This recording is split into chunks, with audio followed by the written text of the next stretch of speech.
Welcome back to the Metal Voice. It's Yes. been a long time. Hansi Kürsch, Blind Guardian. Good Hansi, to be back here. Yeah, it's Happy always a to talk pleasure. to you. Always a pleasure to Likewise. have you on. Likewise. yeah, Hansi. Just a question if I have to tell anything interesting. Good news. You're coming to North America. Big That tour is coming up, and I think the dates are starting November 19th in Florida, going right to the United States, coming up to Canada, going back into the US, ending in December 13th in Los Angeles. I guess you could see all the dates on social media, on your website. And you're promoting, it's going to be a concept album tour, correct? that is correct. Yeah, we are promoting Somewhere Far Beyond. We did that in Germany, with the 30th anniversary. And when we got this chance to come back to North America, we were just instantly thinking about another concept tour. And obviously, that was the one which is closest to us at the moment. And I believe a lot of fans in North America haven't heard the full beauty of the album. So that's also a great idea. We played some of the songs as far as I remember, but some might miss still, and you will have this chance to listen to the entire album in its entire beauty. What is that? Was released in '92, that album? That Oh was 92, man. yeah. Yeah, it's a Wow. long, long time ago. I'm shocked myself always. So why that album and why now?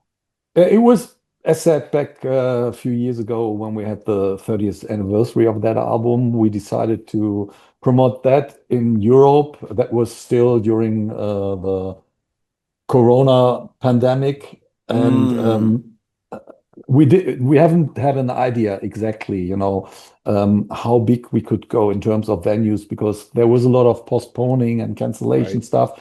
So we decided to go for that concept and bring that back to the venues we played back in 1992.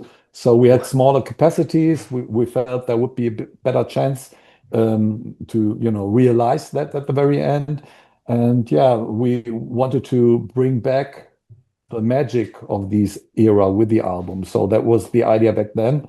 And now that we're in control of the album, we thought it was a good idea. Plus, we released reissue, right? The re-release, you're yeah. very true. Yeah. Yeah. And that was another reason. Re-recording, we should say, re-recording of the album. Whatever.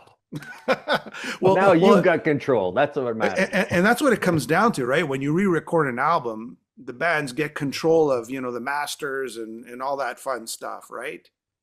That is true, but we luckily have control on pretty much everything. So Okay, good. that is not an issue with Blind Guardian. We're so long in the business, and there were some changes, but over the years we improved in making the right decisions and the right contracts. So all the rights are with Blind Guardian, except for a few albums which are with Nuclear Blast. So I was listening to Somewhere, and then I went and listened to The God Machine. I mean, let's talk about what are some of the traits that stayed consistent throughout Blind Guardian's career, and then we could talk about maybe some of the stuff that's really changed since those earlier days. Well, I think the essence of even nowadays Blind Guardian can almost be seen or heard on this album. There is a lot of the qualities we're having nowadays. The most important similarities are the urge for the perfect melody, I think, the urge for the combination of heavy riffing and epic sounding choruses. Um, the passion for narrative music, narrative storytelling in the lyrics that has stayed the same. We became, in many ways, even though God Machine also refers a bit more to the past than maybe Beyond the Red Mirror and At the Edge of Time, um, it it is more on the classical side what we're doing nowadays, I would say. Um, it- this is not exactly what you hear on Somewhere Far Beyond, obviously. There is a bit more progression and progressive elements in nowadays Blind Guardian, I would say. Yeah, we have learned our lessons, we have improved, we have changed as persons. I think we are a bit more grown up. There's still a bit of Peter Pan feeling even in the God Machine, but you can feel that the essence of the band is still there. But on the other hand, with age, like red wine, there comes some qualities, and they are maybe hard to define sometimes, but I'm sure they are there. I'm Uh, pretty uh, convinced they're Hansi, somewhere out there. Hansi, you start off as a band like just like a metal band, a speed metal band. Then you evolve. You add more progressions and you add orchestrations, and it gets bigger and bigger and bigger, operatic. And of course, you had the classical album, and every album keeps getting bigger and bigger. Are you thinking of stripping it down now and just going back to where it, like on your next record, maybe some new music? I don't know how much bigger you can get, right? Yeah, that was my feeling after Legacy of the Dark Lands, and I was happy when we went into a direction which we have taken with the God Machine. Though from the basic songwriting, it was not too far away from Beyond the Red Mirror. The way we treated it during the production and in the mixing has transformed it into something like a hybrid. This is what I meant when I said, well, the God Machine has a bit of references of what we did in the past. So that is adapted to at least my impression. We shouldn't go further down the road when it comes to orchestration. There will be classical composing, I'm pretty sure, in the future, but we won't take it as far as Legacy of the Darklands, at least not in a long time. And yeah, you know how long it took us to, produce and accomplish Legacy of the Darklands. So I doubt there will be anything like that. But we all feel it is time for the Let Your Hair Down stuff. Even though I have to say, once we're in the studio, we do not have that much control where the journey is finally leading us. So that is open to a certain extent, but the passion for, I'd say, easygoing music is there in the band. And we felt encouraged by that also by the touring we did for the last now almost 3 years. That also fills us up with energy. And once we finished all this touring and we get back to the songwriting, usually there is a bit of this essence in the new songwriting. So I'm quite confident it will be more into such a direction. So Is we're there talking a tour for this, and then maybe a new album coming out after the tour. There won't be a new album coming out after the tour directly because we have to compose the album. But we, as you said, got to write it, Alan? we will take that momentum after North America and do the break, which everyone in the band is desperately looking for. We traveled around the world twice, I think. Oh boy. And it is about time now to really keep our focus on songwriting and on family life. We all, want that privacy back for a while, not for too long, but I think give us a year, maybe 1.5, and then you'll have your new album. As said, I believe it's in the tradition of what Blind Guardian stands for and may has a bit of the more melodic, old-fashioned style, but I cannot promise it. It's just a feeling. Too early, yeah. 2022, the God Machine. It's been a while. So you're telling me now 2027 is when you'll think about, because 2026 is your tour. Or no, wait, no, 2025. Sorry, my bad. 2025 it ends. Then you got a family life, play with the kids a bit, right? Yeah, my 24-year-old son, he needs to be entertained. And that goes for everyone else in the band, apart from Frederick, who really has small children. So you're looking at 2026, 2027 people can expect. Is that what you're saying? Go for 2027. I'd say give us 2026 to compose songs. We go for quality. I mean, we could technically do an album including production within 9 months. We did that in the very early stages of the band, but I want to take my time, so want the other guys. So give us the beginning of 2027 for maybe finishing the production and releasing the album, and then another tour, hopefully at the end of 2027. Yeah. Oh, wow. Okay. That's a good So trajectory. you're talking about you having the luxury to take your time writing that you didn't have. What again, when this album came out in '92, talk a little bit of what the scene was like then, Oh yeah. and some of the difficulties or challenges of the times. Uh, to start with the quite obvious, we didn't know if there was a North American market for our music. So that was blank pretty much on the map. We just started establishing Japan as our main territory. We got a big hype in the beginning of the 90s there, especially with Somewhere Far Beyond, which was the album we toured with for the first time there. We took the opportunity, did Tokyo Tales, all that is history. It was a, a time of enthusiasm because of pretty much everything. The world stood closer together. It seemed that the big problems, political wise, were solved for a while. We recognize now it was not.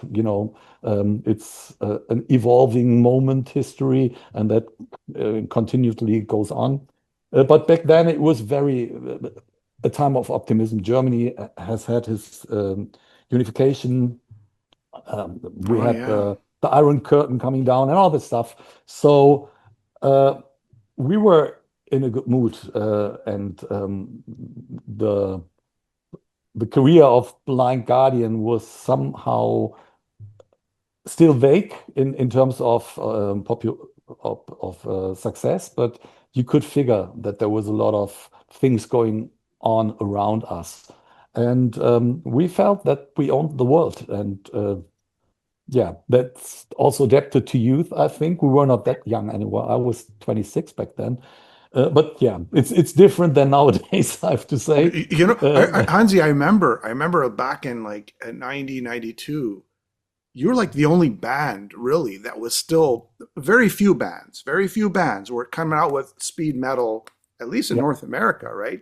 So it was for the real heads, you had the whole world, I guess, right? Because compared to today, right? Compared to today. yeah, it felt so. We were the up and coming band, you can say so, especially in Yes, Europe. yes, yes. Also in Japan, of course, there were some competitors and things were a bit different there. But all in all, I could feel the enthusiasm for that kind of metal we were playing.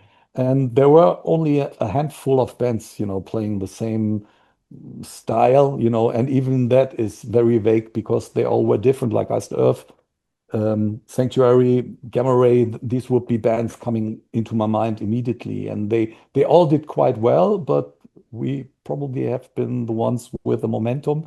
So especially because of Japan. So our star was kind of shining bright and was kind of outstanding, and we didn't feel that or we didn't consider that as given, Yep. but we felt we earned it because we were working hard for it, and we kept on working, on our career and build it up from there ever since. So the 90s, even after 1992, were quite a very, yeah, Desolate. enjoyable time for us. We Desolate were in for the metal. we we were in the right age, and yeah, you had the alternative music coming up, and this was what the mainstream was listening to. So we were, even though we were kind of improving and uh, bringing new elements into our style, we belonged to the old world. We belonged to the good old-fashioned world, but we didn't care because we had a plan. No one knew exactly what that plan was, but we were just going for it, and we knew it was connected to music and being on the road. So that was what we were working on, and as it seems now, we did okay.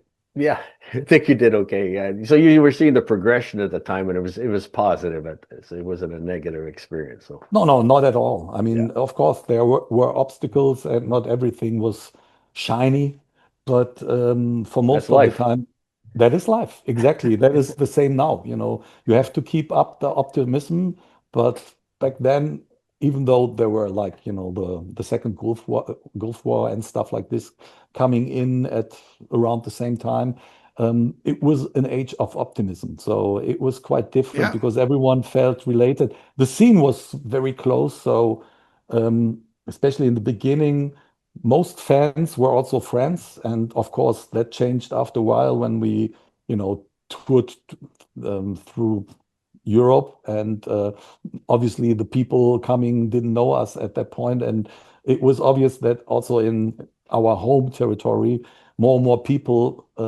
got into the style we were playing. I'd say Somewhere Far Beyond was our commercial breakthrough. This is certainly true. Yeah. At any time in your career, did an executive come up to you or somebody, a manager, saying, "Listen, we need a big hit from you. We need a Run to the Hills. We need a Rock You Like a Hurricane. We need something to break you globally to the mainstream." Have you ever been pushed or turned the screws to say, "You know what, Blind Guardian, we need that big hit"? Has that ever happened? Never ever. I think in many cases, the people we worked with, they didn't really have a clue about what we were doing. That goes for most of our career, I would say. It's like they knew we were popular, and they liked us as persons sometimes. But back in these days, we were with Virgin Records, and they were known Oh, for, rock music and commercial valuable music. So we were kind of an exotic exception there. That was with basically with Somewhere Far Beyond. They distributed Tales from the Twilight World already, but with Somewhere Far Beyond, we got to deal with them. And they gave us free hand. They were just happy to have a band. It turned out quite early for them that we would be an album band. So they were not really focusing on any hit on the album. And as said, they would not even recognize because they didn't know where to place it. And that's the case when yeah. we talk about Somewhere Far Beyond. For us, of course, every song was a hit, whatever we were doing. Otherwise, we would not release it, I believe. But especially then, it got very close. I mean, on Somewhere Far Beyond, there is a quite big hit range, I would say, but all in metal, of course, apart from the Bart Yeah. song. Yeah. We suggested that to the record company. First thing they said, we don't want a single. Second thing was we cannot place it in the radio, so forget about it. Then we also thought about Theater of Pain, which was our attempt to do a foreigner hit like song. I mean, it has nothing to do with Foreigner, but apart from a piano, which is I don't think it's even left in the recordings, but it was there in the beginning. And that was also not really interesting for the record company. In JVC, Japan, they were focused on metal, and of course, they had more commercial metal radio and video stations where they could play songs like those from Blind Guardian. They were not really going for a single either. And as as it became popular back then, you had a video with your album. Virgin refused to give us the money for a video. So I think the first video we did with Imaginations from the Other Side when we did Bright Eyes, and they believed in the hit potential of Mr. Sandman. So in the mid of the 90s, the scene in Europe also had changed. We were considered to be a commercial band, commercially successful. So that's when the record companies started thinking about, releasing singles for Blind Guardian and pushing them as mainstream radio hit potential. But that was just with Mr. Sandman, which is a cover version. So whatever we had on the album, A Past and Future Secret, even though it was clear that Bass song was a big hit in the metal scene, they released it as a single because we insisted, but they didn't push it. Oh, they But didn't they push pushed it. our albums. They pushed our albums, and Yeah. especially in the rest of Europe, I have to say they did a tremendously great job. So we grew because of them. And even though, as I said, the sales manager and whoever, product manager, whoever was working with us, they were not really interested in the music, barely. But even if they were just pushing everything with half force, it was good enough because it was Yeah. still a major company having a lot of muscle. So in countries like Sweden, France, whatever, Spain, we break through, and that is because of the major record company. Then afterwards, when we worked with so-called metal labels, they also did not have a clue what Blind Guardian is in most cases. Of course, there are always exceptions, but they definitely did not know how to promote the band in the most proper way. And since we never had a management apart from a very small time in the 90s, there was no one really even pushing us. And as said, they didn't know what the music was about, so they just let us do. And we were successful, so there was no Yeah. That's need to very interfere. few bands can say that. That's for If sure. the numbers weren't going up, they would be a different story. But they're like, hey, it's selling. Keep the formula. Yeah. Let it Do go. what you're doing. Yeah, just keep Yeah. doing it. Call me But later. yeah, exactly. Yeah, the call me later thing. That's the point. I believe that is what, was their intention. They had a band selling. They didn't have to do too much work. Of course, they did work, as said, but we let them do their stuff and trusted that it was good enough. And so it was from their side. They just said, well, let them do whatever they want to do, and they will come up with a good album. Yeah, yeah, yeah. That's it. We I were want to talking actually go go ahead, ahead. Actually, I want to just change gears for a second. I didn't. I want to ask you this right at the beginning. Ace Frehley has died. Ozzy Osbourne has died. And I just wanted to say, was there any sort of part of those, Kiss or Ace or Ozzy, in the Blind Guardian sort of world? I mean, what does the legacy mean to you? Maybe they are, maybe they aren't part of the sound of Blind Guardian. Well, I yeah, guess. and I had the same question, Jim. All I just right, go want to ahead. know, Same like, question. how big of we talk about Ace, the past week, and anybody that grew up our age in the 70s, Kiss was like, here in North America, there was nobody bigger, So I wanted to know what their influence was in Germany at that time as well. So, It was big. It was big for most people but me. I have to say, I was more the guy who, if asked, supported AC/DC instead. But I was more into the early 70s stuff. So when Kiss break through, I was more into Deep Purple and Led Zeppelin, etc. So that was not so much a thing for me, but especially for Andre and Marcus, it was very, very influencing. And Ace Frehley is still in the top 10 character rock and roll idols for Andre. So it was hard for everyone, I have to say, because I just recognized with Ozzy, it was the most terrible feeling ever since Freddie Mercury died. I'm always sorry, and give me a second. yeah, Yeah, yeah, okay. Um, there is I cannot recall any person in the artist genre passing away which had an impact like Ozzy had on me. So that was the toughest strike for me. But I felt a bit of the same sensation when I just heard about Ace Frehley, and I just spoke to Andre the other day, and for him it's really a tough thing. And yeah, it's like your youth slowly is going away. I don't know how you feel, but That's how I feel too. Yeah. all in all, I'm still 20 or 25. It's just you're aging with the body, but not and hopefully with your experience and brain, but but not with your soul. Your soul is still the same fragile thing it was, maybe with a few more wounds and scars, yeah, but all in all, it feels the same, and so seeing that these guys, yeah, vanishing, slowly passing away, it's a sad thing, I have to say. yeah. And I can say they had an impact on the Blind Guardian songwriting because of what they did for Marcus and Andre. And I recall us trying some Kiss cover versions, but I was never a good vocalist in that direction.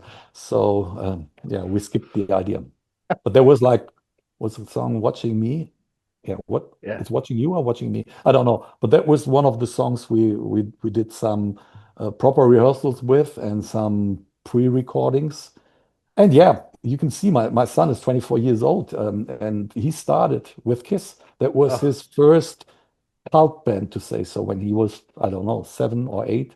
Yeah. He just loved it, and there was no chance to listen to anything else for like 2 years than Kiss. So at that point, I got familiar with the whole discography of Kiss, and yeah, up to the day, that's one of the big bands for him. And so the same can be said about Ozzy Osbourne. He's not into metal, but when it comes to Black Sabbath and Ozzy Osbourne, that's like a different Well, thing. well, the neoclassical of Randy Rhoads that he brought into Ozzy on those first two albums, I mean, is that something that maybe is part of the Blind Guardian sound, or not, I wouldn't say sound, but I would say an influence, you know,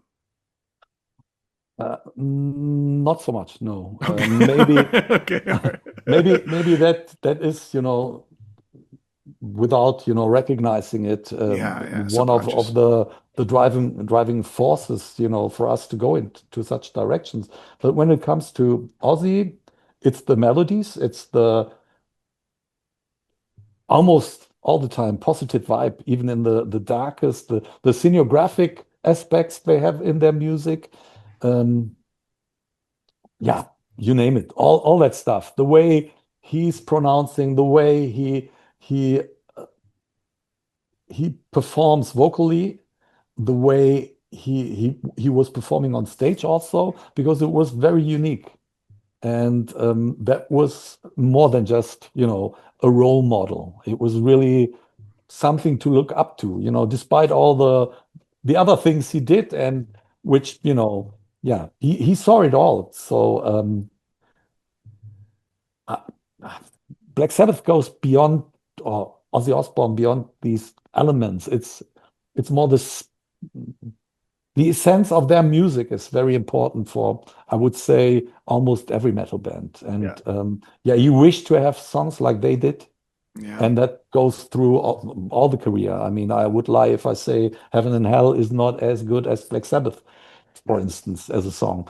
And Tony Martin has had some great spots in there as well. So uh, that is something to look up to, and something which is important in the songwriting, even though you probably cannot name it in the music. But yeah, I just want to have this momentum, this strength, this depth which Black Sabbath songs have. Mhm. Yeah. For me, it was when Johnny James Dio passed away. That my day just finished right there when I heard the news. I couldn't do anything for the rest of the day. So, and like you said, It, we're it getting was older. Yeah, it was very sad. But as said, if as a vocalist, if I had to make a choice, it would be a tough choice. But I would vocally go for Dio at the very end. But you know, as said, maybe it's because of the age. Because you see more and more people passing away. But Ozzy struck me, Yeah. Yeah. and it was Yes. expected also. It was not Yeah. like it came out of the sudden. But a friend of mine went to, what was it, the Birmingham shows. Yeah. Yeah. And he said it was spectacular. And so like a few days later, he just passed away. And I was Yeah. like, okay. So Yeah. he kept himself alive for that particular moment. That's Yeah. dedication. What a way to That's go out. Yeah, that's for way to sure. dedication. That's terrible. Yeah. Um, you re-recorded this album, right? I kind of put them side by side, the original and this one here, the re-recording. Very tiny, minute differences, I would say. But vocally, you kind of sound younger on the original versus the more mature. I mean, you're hitting the same notes, but there's more of a mature sound. What do you like about this re-recording that wasn't on the original? Or what sort of strikes you as, what, I kind of like this better, or maybe you don't, maybe you like the original better. But what do you think? What do you enjoy about the re-recording of this album? Well, let's go back to 1992. When we did an album or a song, we took everything for granted. Everything was exactly as we meant it.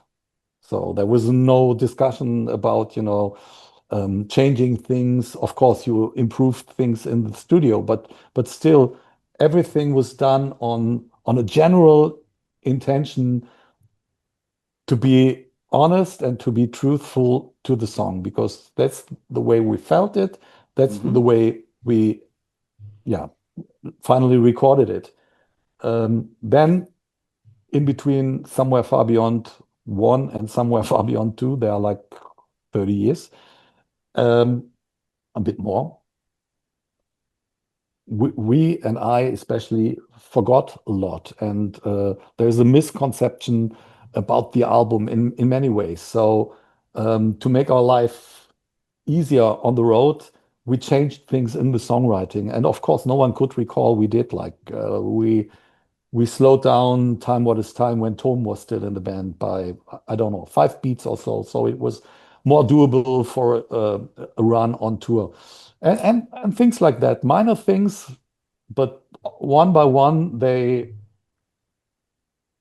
Evolved, I think is the word. Or that's a nice word. They destroyed the essential of the original. That, not destroying, that's a tough word, but it ruined a bit the the essential.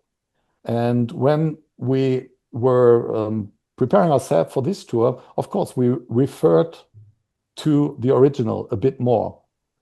Then we had a gap to fill, and there was time for recordings. And instead of sitting at home, we just said, well, let's go for Somewhere Far Beyond. We have rehearsed it. We should be ready to go.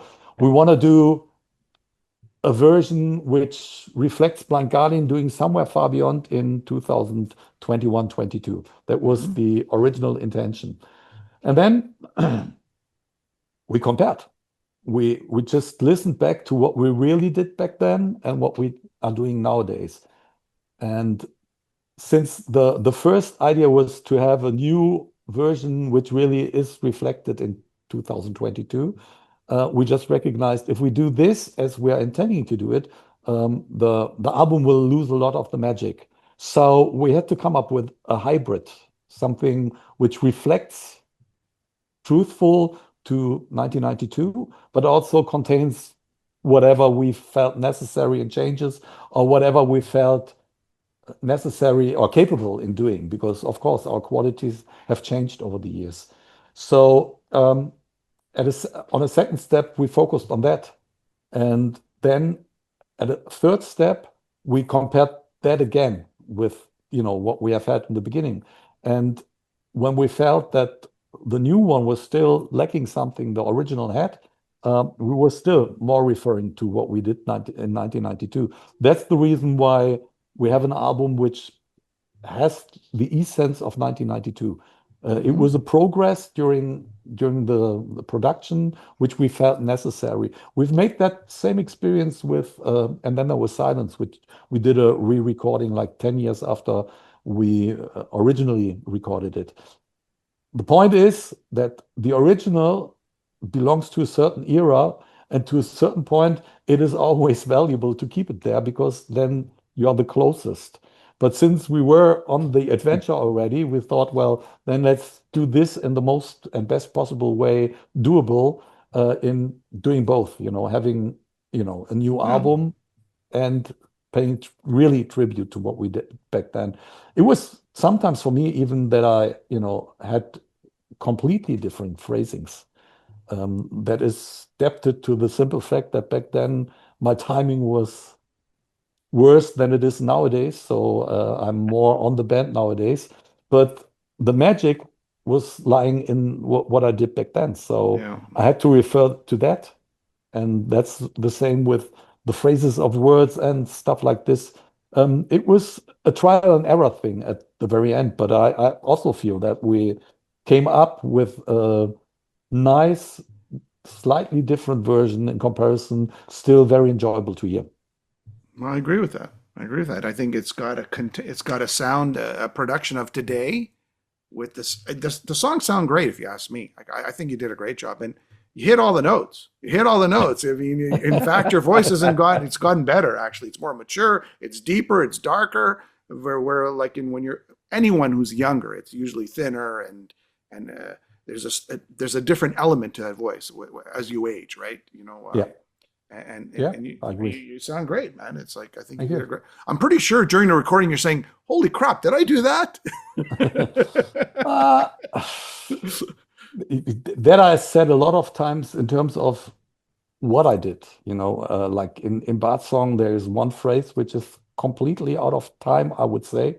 And when listening to it now, even my product manager got to me and said, "Well, are you sure that this is not, out of Think. out of time?" Right. And I said, "Yeah, but that was the intention because this is how I did it back then." And The magic. if you know the original, then you understand what I'm doing. If you just listen to it, like, really detecting is it correct or wrong, right, then that's a different thing. So yeah, I was wondering about what we were doing, but I also felt that there was a lot of power, and for the time we did it and the time we had to do it, it was produced and recorded in a very accurate way. Nowadays, it takes us far longer to, come up with something as valuable. Yeah, I agree. Is there, Alan? Just hoping that Montreal's on the tour dates. That's all. It is. Montreal It is. is one of the tour dates. It's got to That's be. true. You guys are so November popular there, no 28th. matter what you November do. 28th at the Yeah. MTELUS. Yeah. Starts in Florida, Yeah. Montreal, Toronto. Yeah, there's two Canadian dates there. So looking forward to that. Is there anything else, Hansi, you want to promote since you're here? Well, we spoke about Somewhere Far Beyond. If you don't have it, check it out. Get it. And, Get it. and And if you don't maybe, have that, get this maybe, one. And if you maybe don't you have get that a, one, get this one. And if you don't have that one, get this one. You can get this one too. How about this one? And if you want a live album, you could grab this. oh yeah, that's a good Is that one. good? Yeah, they're all That good. am I But considered a fan? you can be considered a fan. But most important, even the live album is not as good as We Are Live. We are There you go. quite good live band. So if people have the chance, you should come by. I mean, it's Somewhere Far Beyond. It's worth listening to it, and Yeah. we're going to have a good time. For All sure. right. On that note, Hansi, Yeah. thank you so much. Thank you so much for Alan, being on the show Jimmy, again. Always as a usual, pleasure. great pleasure. Likewise, I'm happy to talk to you always. All right. We'll Wish you catch the you on best of luck tour. on the tour, and hopefully we'll see you at the end of November. See you at the end of November. I count on that. Thank you. All right, man. Have yourself a great day. Take care. Have a good day too. Bye. Thank you.